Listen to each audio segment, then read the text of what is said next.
So this morning, we're actually coming to the end of this series, and man, I've really enjoyed this. It's not something that I really have ever considered before. That's what I've heard from a lot of you. Never really thought about the significance of meals and food, and particularly the part that it played in the life and the ministry of Jesus. And so we've been taking a look at some of that over the course of these weeks. And if you've not been here with us before, let me give you a little bit of a kind of a recap of where we're coming from. One of Jesus' favorite ways to refer to himself was as the Son of Man. And the Son of Man was a title that really did kind of designate him as a unique identity as a Savior, as Messiah, as God. And he said three different times in the New Testament, describing himself, he says, "For even the Son of Man," talking about himself, "came to give his life as a ransom for many." We get that. We understand that. "For the Son of Man came to seek and to save the lost." That makes perfect sense to us. But then we have the one that we've kind of hovered around. We've kind of orbited around this one verse over the course of this series, Luke 7:34. "The Son of Man came eating and drinking." And the way we've understood this is that those first two were statements of mission. This is what I've come to do. And that third statement is saying, this is my statement of method. This is how I've come to do it. How is he engaging with people? How is he connecting with people? He is doing it over the table. He's doing it through shared meals. And so Jesus looked at a meal, and it wasn't just an opportunity to eat or to take in nourishment. It was a place to connect. It was a place to engage. It was a place to teach. It was a place to challenge. Everyone eats, which means the beauty of a table is it's where life, all kinds of life, intersect, right? The table should be a place different people from different backgrounds and different places and different perspectives get a chance to connect, to interact over a common shared meal. It becomes this common ground. So over the past few weeks, what we've been doing is we've kind of just picked a few of those meals that Jesus took part in. And we've pulled up a chair and listened in on the conversation. We've looked at these interactions, and we've seen that Jesus is willing to sit down with anyone. And he sits down, what we've said, with those who are considered unrighteous, right? The tax collectors and the sinners, right? That's shorthand in that world for the worst and the most despised people in that culture because they simply had gone too far. They'd done too much. They could not be saved. There was no hope for them. There was no redemption that was possible for those kinds of people. But Jesus ate with those kinds of people all the time. He invited himself to their homes. They invited him to their homes. What I love about this, we've talked about this before, he was nothing like them, but they still liked him. They wanted to be around him, and he sat down across the table with them. So he sat with the unrighteous, but he also sat down with the self-righteous, right? The Pharisees and the lawyers and the scribes and those who were hyper and super religious and very moral people, and he would accept their invitations as well. And so we come to this last meal, and he has accepted another invitation from one of the Pharisees. Now we're looking today in Luke chapter 14, starting in verse 1. Luke is right there at the beginning of the New Testament. Matthew, Mark, Luke. It's the third book of the New Testament. Luke, like Matthew, Mark, Luke, and John, it's the story of the life of Jesus told from the perspective of Luke. And Luke is a guy who has gone to great pains to research the life of Jesus and to interview people over the life of Jesus. And he is considered by many a first-rate historian. And so Luke writes this down. And remember, Luke is writing all of this down, all of his books of Luke and then the book of Acts, which is kind of the second part, for a guy named Theophilus. And he's writing all this down so Theophilus can know who Jesus is. I want you to know, Theophilus, I want you to know who this Jesus is, and so this is what I'm going to tell you. So he tells us about the life of Jesus, and he describes this one meal in Luke chapter 14. One Sabbath, it says, when Jesus went to eat in the house of a prominent Pharisee, he was being carefully watched. The Pharisees were no fans of Jesus, right? They're probably the only reason they invited him. Maybe two reasons they invited him to the meal. Number one is because it was tradition. If you had someone come to your synagogue and teach or preach, it was tradition to invite them to a meal. Sadly, that's a tradition we've lost. Nobody invites the teacher or preacher to lunch anymore, but that's okay. We'll move on. Second reason is just because they were, and I'm going to get hammered with invitations today, I know. At least I hope. So the second reason is because they were watching him, right? They wanted him. They wanted to come. They were watching his every move. They were analyzing his every word, right? He was being scrutinized under intense scrutiny. They were looking for ways to build a case against him, to turn the people against him, right? Now, if you are in a situation and you know every move that you make, every word that you say is being scrutinized, what are you going to do? I know what I'm going to do. I'm going to play it safe. I'm going to be real careful about what I say, and I'm going to try to rock the boat or offend anybody. That's not Jesus, right? In this dinner party, if you will, probably had to have been one of the most uncomfortable, most unpleasant experiences for everyone at the table. Because Jesus from the beginning, he is kicking the hornet's nest. He is stirring up trouble. It is a very uncomfortable meal that these guys are going through.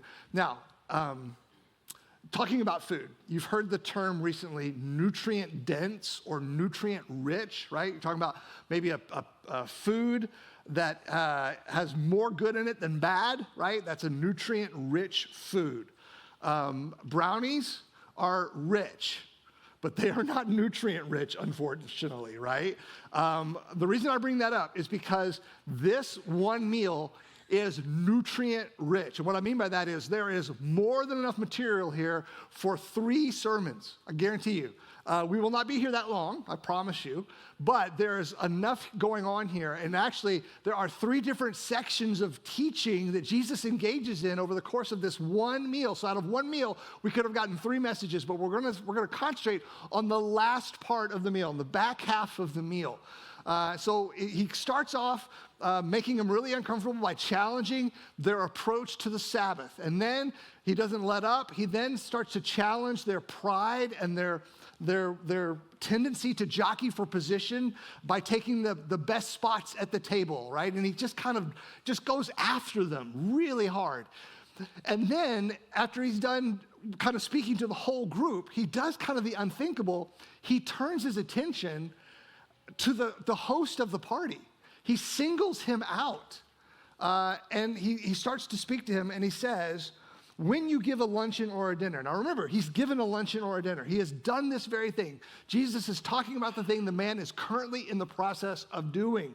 They're at this meal this man is hosting. When you give a luncheon or a dinner, do not invite your friends, your brothers or sisters, your relatives or your rich neighbors. If you do, they may invite you back, and so you will be repaid. This is the world, a culture in which kind of society was ruled by the law of reciprocity, right? It was the idea of, I invited someone to my party, and I have then obligated them to invite me to their party, right? Does that make sense? So it was a constant invitation into obligation. So at any one moment, you were either obligating the people at your table to invite you back to their house, or you were under the obligation of inviting the person who invited you. So it was just kind of this big exchange of hospitality. And really, it's not very generous, right? There's not any selflessness in it. You're always doing it for ulterior motives. I'm inviting you, so you will invite me, and it just is a big exchange because you will be repaid. Your generosity, your hospitality will one day be repaid. And what that means was, that ensured that you would only invite people who were like you. You would only invite people who were of your same status or your same station or your same socioeconomic label. You only invited people who had the capacity and the resources to invite you to their house. So it meant you only were hanging around a certain kind of person. But then suddenly Jesus begins to advocate for something very, very different. He begins to revolutionize this idea and turning kind of their culture and the rules of their society on its head, right? And he says, verse 13, but when you give a banquet, he says, invite the poor, the crippled, the lame, and the blind. All right, these were all the categories of people who were ostracized and marginalized. These were the unwashed, these were the uncouth, these were the unwanted, these were the ones that were considered unclean. Now here's something you gotta realize. They looked at themselves and they didn't feel like they had any obligation to invite those kinds of people to their table. And why is that? Well, because they're all very religious and they took their religion very seriously. And as a part of their religion, they made consistent contributions to their charities, right? So they looked at this and they thought, well, we're providing for these people, but they're providing for them at a distance, right? They are contributing money to these people and to their situation, and they're doing that on a really consistent basis, but they're doing it from a distance. They're not really engaging with them.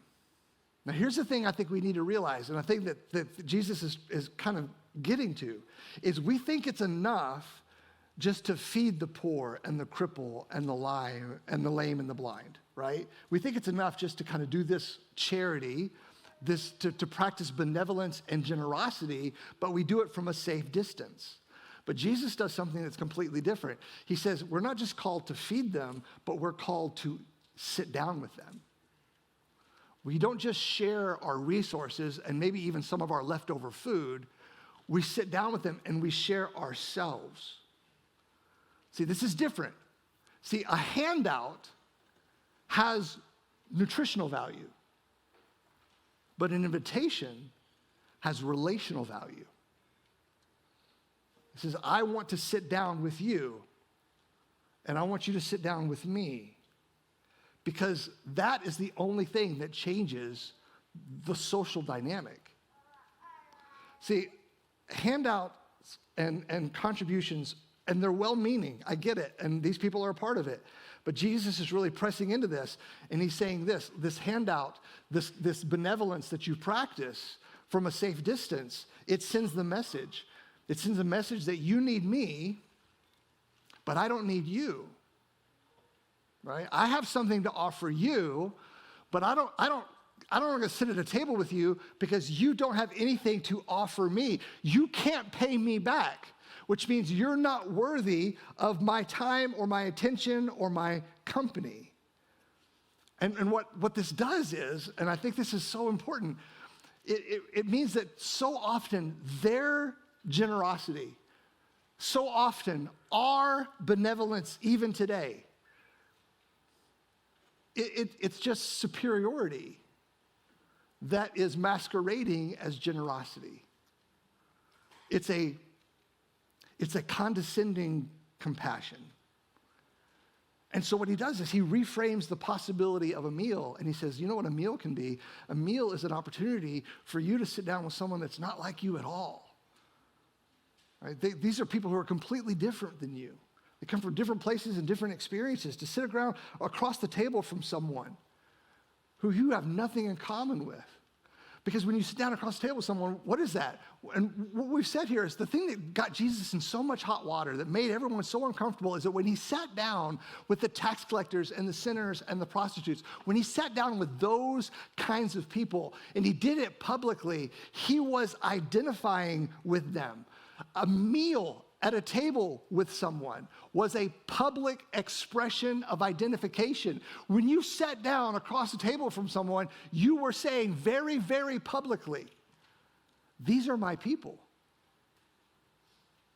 And so Jesus sat down with people across the table, not because of what they could do for him, not because they could repay him.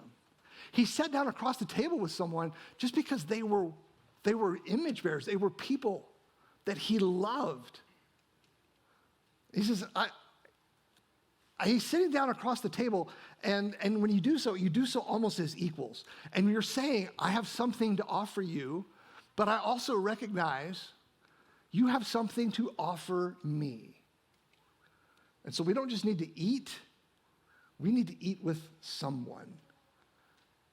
And he kind of takes this whole idea and he turns it on his head and he says, and what happens is he says, you will be blessed. It's going to be different, right? You're not going to get repaid. That's the difference, right? You could either get repaid or you could be blessed. And it's not the same. It feels the same, but it's not the same. So you can continue to get repaid or you can be blessed. He says, if you do this, you engage with people. If a meal becomes a place of mission, of engagement, of connection. If you start connecting with people that you don't have anything in common with, people that are different from you, you will be blessed. Although they cannot repay you, you will be repaid at the resurrection of the righteous. Now if this meal could not have been any more uncomfortable, it just got really uncomfortable for them. I mean, just try this on for size. Next time you're invited to a really nice dinner party, just walk in, go up to the host and say, you know what this party needs? You know what would make this party great? Some homeless people. That's what we need here, right? And the whole thing will turn, right? The whole vibe will change. That's essentially what Jesus has done. And it's gotten very tense, and it's gotten very uncomfortable. And Jesus mentions here at this moment, you will be repaid at the resurrection of the righteous. And someone at the table sees this as the opportunity to change the course of the conversation, right? To redirect and to basically focus on something a little bit more cheerful. Because you really want to bring a party down, start talking about the poor and the blind and the lame and the crippled. And so he wants to change the subject. He wants to lighten the mood. And verse 15, when one of those at the table heard him say this, he said to Jesus, blessed is the man who will eat at the feast of the kingdom of God. He's like, let's talk about the kingdom of God, right? He sees this one little opening, and he wants to change the subject. He says, let's talk about this. What is the kingdom of God? The feast of the kingdom of God. He's talking about heaven. Heaven oftentimes in Scripture it's presented as a feast. It's presented as a massive banquet. It's a party where all people from all places and all cultures come together and they enjoy this meal together, and it's a big celebration, right? That's often what the resurrection is, or the heaven and the resurrection are often depicted as. And he's saying, let's talk about that instead of blind and crippled and poor people, right? Let's talk about that instead. And he really says, I think he expects in this moment for Jesus to say, hey, yeah, that's going to be a great day, right? Let's talk about the resurrection. Yeah, Jesus goes, well, let's talk about the resurrection. It's going to be a great day. But he doesn't take the bait. And he just presses in even more into this subject. And he starts to tell a story. Now, we call these stories parables. You might have heard that word before. A parable is really just a story that communicates significant spiritual truth, but it's wrapped in a really accessible kind of wrapper, right? It's something you can see and understand. It's something that it's put in terms and in ways that people of that culture, they get it, they understand it, they intuit it. And so he doesn't stand up and talk, and lecture in abstracts, and, he just kind of says, hey, let me tell you a story. And he says, I have a story. Have you heard about the guy who prepared a great banquet? Now, here's the thing. I've said this before, but in case you've missed it. When you come to a parable, the key to a parable is identifying the characters and then identifying which character you are most like. Right? If you know who you are in the story, then you know how to apply the story. Okay? So we have to read through the story. We have to find out who are we in this story. And who we are tells us how we apply the story, what the truth for us is, okay? So let's talk about the characters in the story, and we get to the first one here in order of appearance. The first character we meet in the story is the only character in the story that's off limits to us. We love to try to play this character. We've tried to play this character, but we can't play this character because this character is reserved only for God alone. So here's the first character. A certain man was preparing a great banquet and invited many guests. At the time of the banquet, he sent his servant to tell those who had been invited, come, for everything is now ready. So this is the character of God. He has created this huge banquet. He has sent out invitation, and now he is calling everyone now because it's time to come, all right? So he sends out the invitation and says, hey, come now, everything is ready. Then we meet the second cast of characters, and these are the people we call the excuse makers. And it says this, but they all alike began to make excuses. So they received the original invitation, and now they get this next invitation, but they're beginning to decline. And they're declining the invitation on different excuses. Now, here's the thing you and I have to unpack. On the surface, we may not understand the excuses, right? These are, let me just say in advance, let me kind of pull the curtain back. These are ridiculous, almost humorous excuses for the audience that Jesus is talking to today. Everyone instantly knows that's just stupid. That's just ridiculous. Nobody would ever make an excuse like that. So he's just kind of parodying this kind of idea of an excuse. Now, it's kind of lost on us, so I'll kind of explain it to you as we go along. First one said, I just bought a field and I must go to see it. Please excuse me. Another said, I just bought 5 yoke of oxen and I'm on my way to try them out. Please excuse me. Still another said, I just got married, so I can't come, right? So he says, these are the 3 guys. These are the excuses they make. Now, you might think, well, those sound like legitimate excuses, right? But actually, they hold no weight. They hold no water whatsoever. Now, here's the thing you have to understand. In that world, there was a very strict rule that kind of governed these social interactions. Okay, a party like this, when there's a big party or a big feast, there was always 2 invitations, right? First invitation says, I'm going to throw a party, will you come? And if you say yes, what that does is it tells the host how much food and wine he is to provide. Because if you run out of food and wine, that is a major faux pas.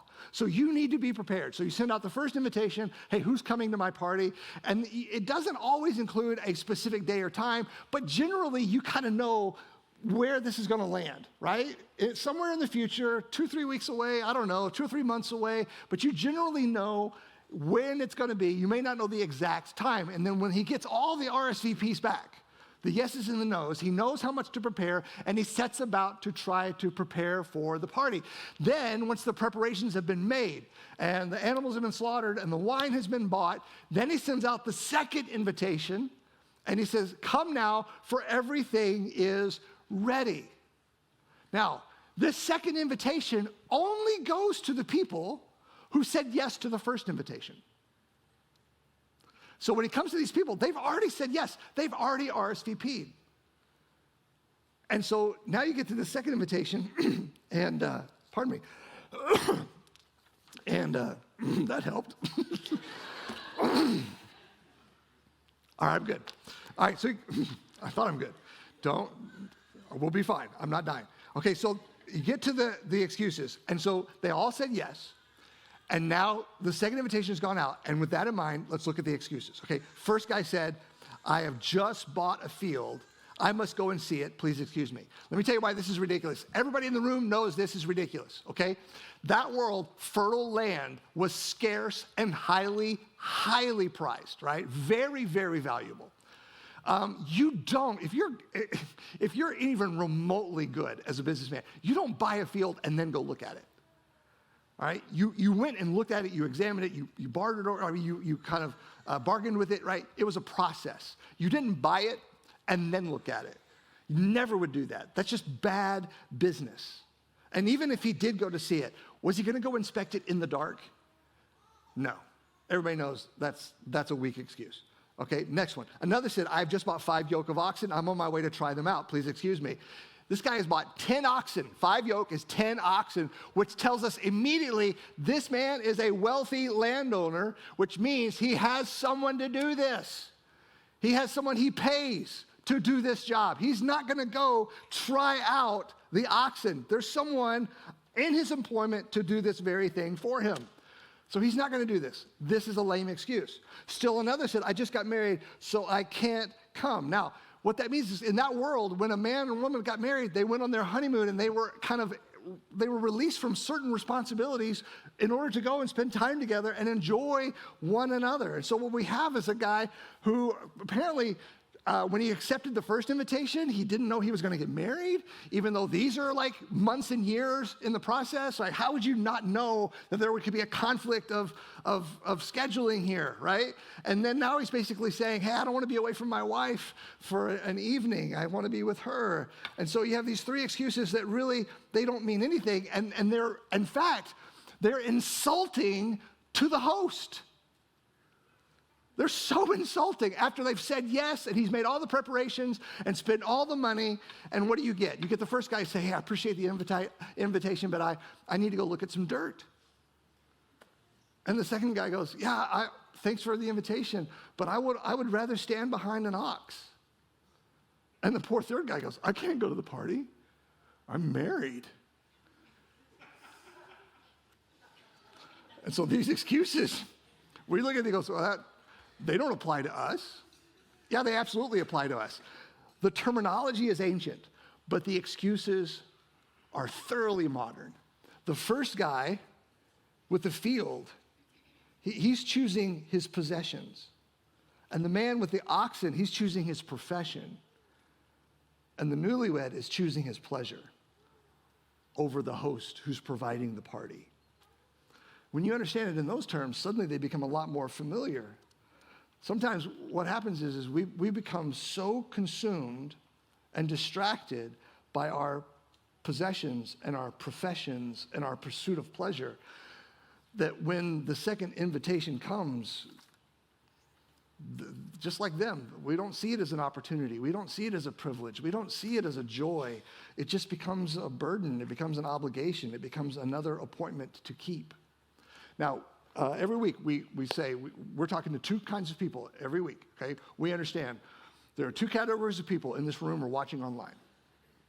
Some of you are Christians, right? There's a moment in your past when you became a Christian. I don't know how that went. Maybe you were a child, maybe it happened in college, maybe through a crisis, maybe a conversation you had with a coworker. I don't know, but somewhere in your past, you can point to and say, listen, I came to believe and I put my faith in Christ and you know, I've tried to live as Jesus would have me live from that point on, right? And you have that in your history. Great.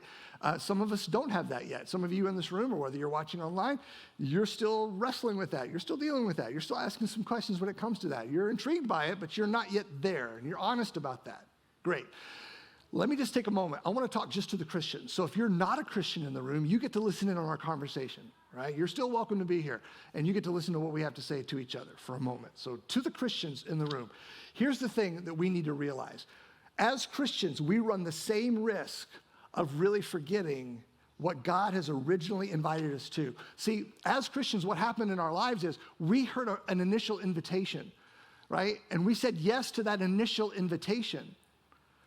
But here's what happens throughout our lives as Christians.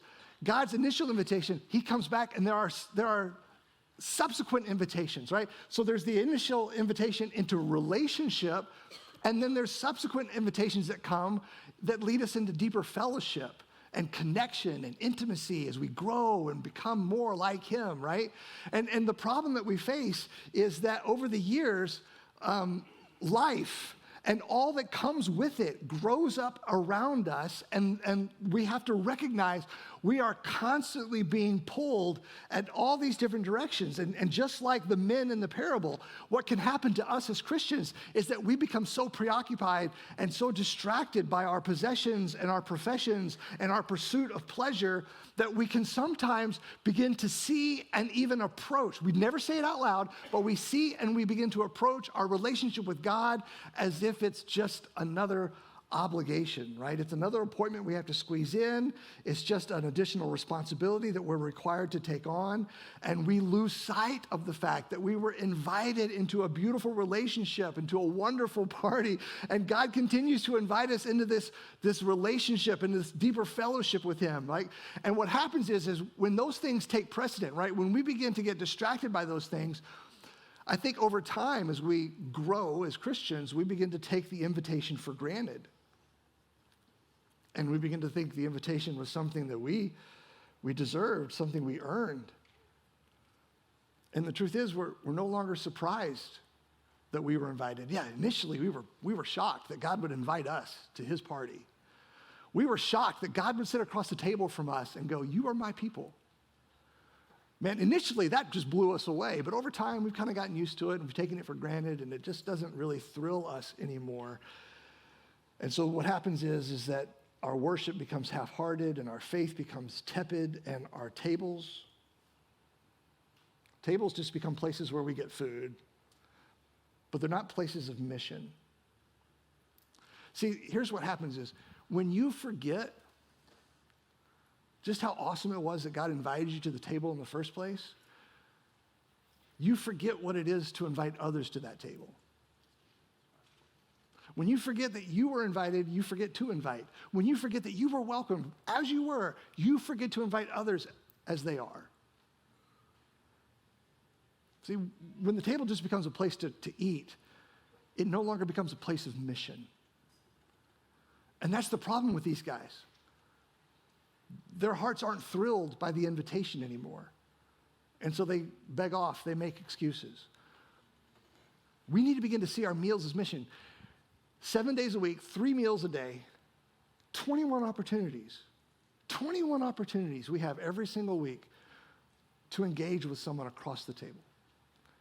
I just want to challenge you. Maybe, what if you just did one? Just take it on. Just something easy, attainable. Maybe over the course of the week, let's just say one meal out of our 21, we are going to sit down, and that will be a meal of mission. It'll be a meal of intentionality. It'll be a meal we invite someone to the table that we're not like and they're not like us.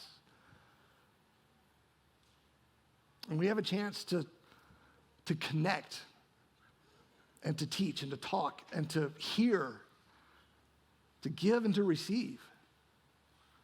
So I think sometimes we talk about relational evangelism because I think we kind of want to do evangelism like we want to do our benevolence from a distance, right? We kind of want to launch the gospel into people's lives, right? And we don't want to get really into it. But when you do a relational evangelism, when you are connecting with someone, walking with someone, praying for someone, regularly sitting down across the table from someone, listening to their story, hearing their perspective, and earning the right to share your story and your perspective, earning the right to share the gospel with them, see, that's different. We don't do it from a distance. We have to do it up close and personal. We have to do it from across the table. And when we forget what God has invited us to, and that doesn't thrill our hearts anymore, we forget to invite others to it. Okay, so that's for the Christians.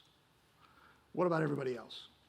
Well, Jesus continues the parable with this unexpected twist, kind of the ending that no one really saw coming. And I think he's really talking to those of us in the room who don't have that relationship with God just yet.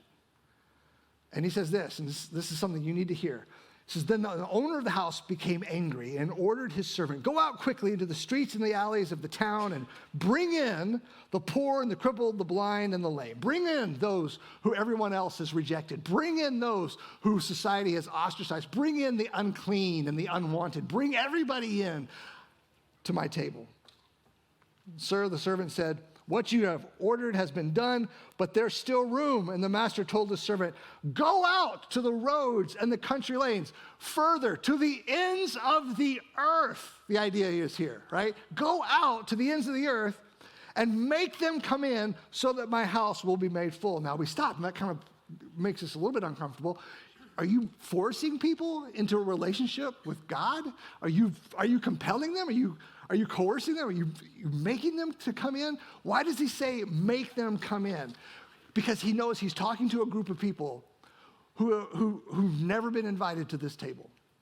And they don't anticipate being invited to this table. Because the only message they've ever received all their life is they don't belong at this table. And so suddenly this invitation comes and they're skeptical.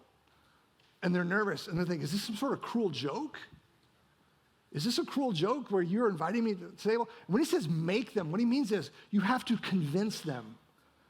Go out to the roads of the country lanes, make them come in. Convince them. Why do they need to be convinced? Because they're likely to decline, because they don't believe it can be true. They're likely to decline because they don't think they're worthy of coming to the table. And they think, I can't go to the table. I have to make myself presentable, right? I can't go sit at this table. I have to, as I am, I have to clean myself up. I have to bring a gift. But you don't. See, that's the beauty of it. If you're there and you're kind of struggling with this whole thing, you're wanting to know, what is it that's different about Christianity? Christianity is different is that you get to come to the table as you are. That's how God invites you. He invites you as you are, where you are, right now. That's the beauty of it. See, there is nothing you need to bring.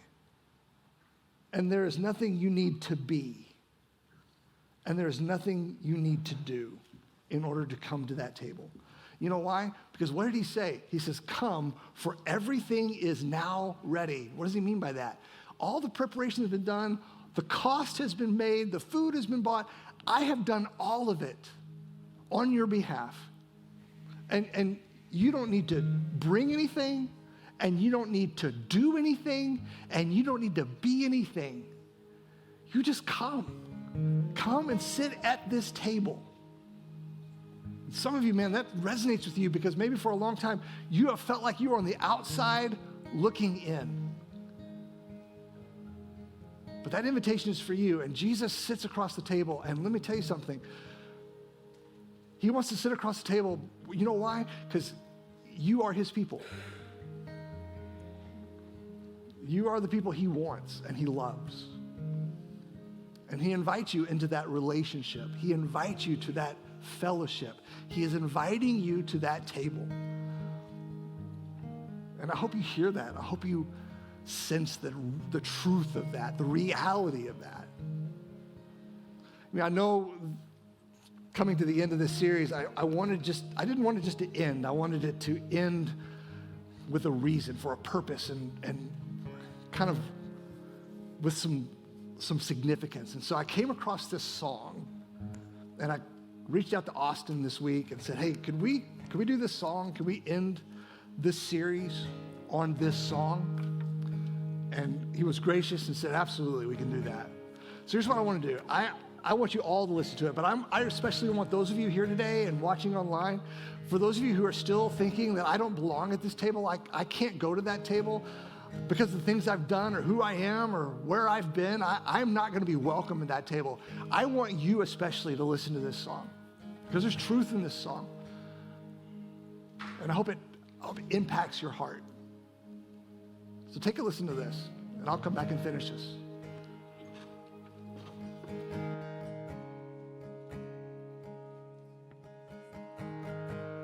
Hear the voice of love that's calling. There's a chair that waits for you,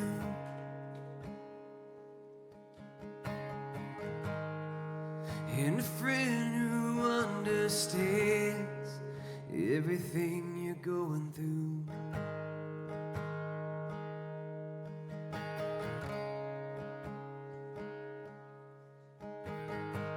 But there's a light of hope that's shining.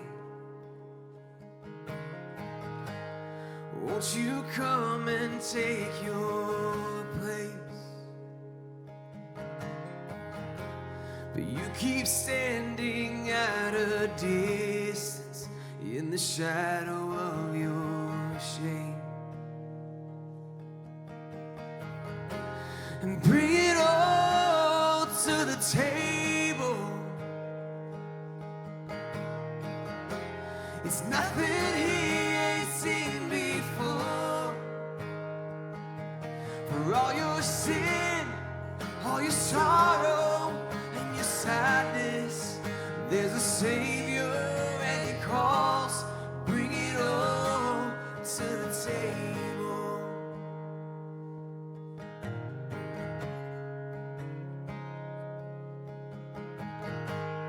He can see the weight you carry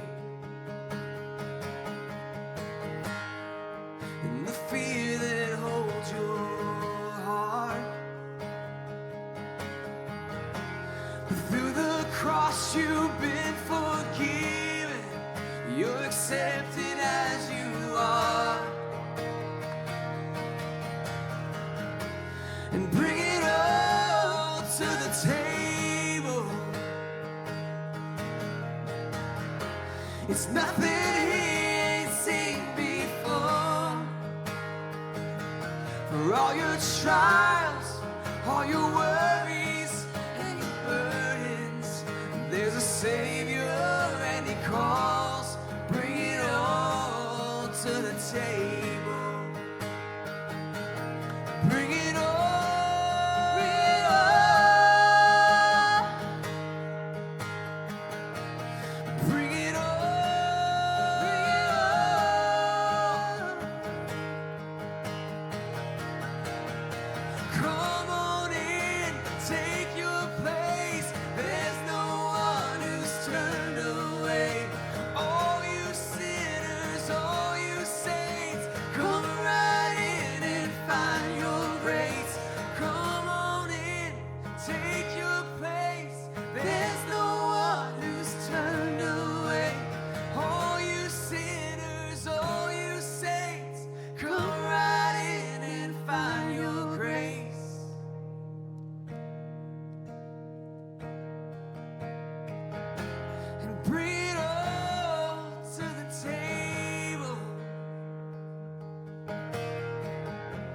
It's nothing he'd seen before.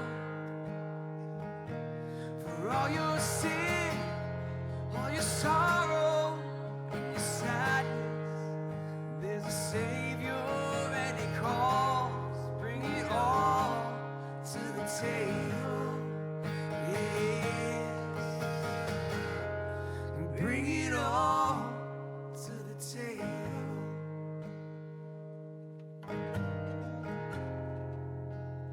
So where do we go from here? What's the next step? Well, depending on who you are and where you are in your spiritual journey, really kind of determines what that next step would be.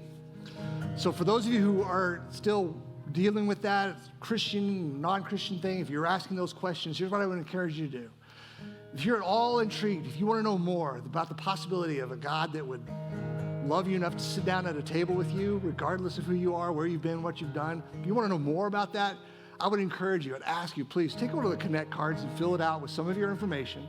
And then at the bottom, there's a little box or a little circle that says, I want to talk with someone about becoming a Christian. And that's not a commitment to be a Christian. You're just indicating an interest. You're just indicating a curiosity. You want to have a conversation. And I would just beg you, please, if this is at all intrigued you, you want to take another look at who Jesus is and what he's like and what he's all about, would you fill that out? Let us know how we can contact you. And just put a mark in that circle so we'll know to contact you and what we want to talk about. Please do that for us. And you just slide it in one of the boxes or bring it to us at the next step station. And so while you're filling that out, let me give you a moment to do that. I want to talk to the Christians in the room. For those of you who are Christian, what do you do from here? How do we make sure this series and what it has taught us, what do we do with that moving forward? Well, we're going to relaunch something that we launched right before the beginning of the pandemic. Remember, we did this called Dinner Club, and we asked you to sign up for it, and we just grouped you together. 4 couples and singles, right? Anywhere groups from 4 to 8, and they're meeting over the course of 12 months, 4 times. That's it, just once a quarter. And if you choose to be a part of this, what it is, it's just us mashing up the church, right? 9:30, 11, young, old, all kinds of just a mix of people that you can connect with and get to know across the table from someone. But more than that, it becomes a platform. See, we want to encourage you to be a part of Dinner Club, not just for what it means for you here at the church, but it's also a place that you have the freedom, if there's someone in your life that you've been praying for, someone in your life you've been trying to share with, maybe a neighbor, a coworker, a friend, a relative, and you just want to invite them to sit at a table with some other Christians. Doesn't mean there's going to be a presentation of the gospel, but just an opportunity to be around other people who are just doing their best to know and love Jesus where they are. Sometimes those conversations and those interactions do a lot more than we realize, and we want to give you a chance to invite someone to a table like that. And we want to do that through the Dinner Club. And so there's information in your worship guide. You're going to be getting more information. We're going to take the next 3 weeks to sign up for that. We're going to put those groups together, and you're going to start meeting some point in August. And we're going to move from there. So I encourage you, we're going to relaunch that. Hopefully the world will stay on its axis this time, and we don't have to end it too quickly, okay? All right, so please take advantage of that. That's our next step. Okay, so as we leave here today, we leave you with the words that we speak over you every single time. So until we meet again, seek the Lord through his word. Pray to the Lord by his Spirit. Tell of the Lord with your words. Glorify the Lord in your work. Until we meet again, live your life this week for the same reason that Jesus gave his. All together, for the life of the world. Love you guys. Have a great week. We'll see you next weekend.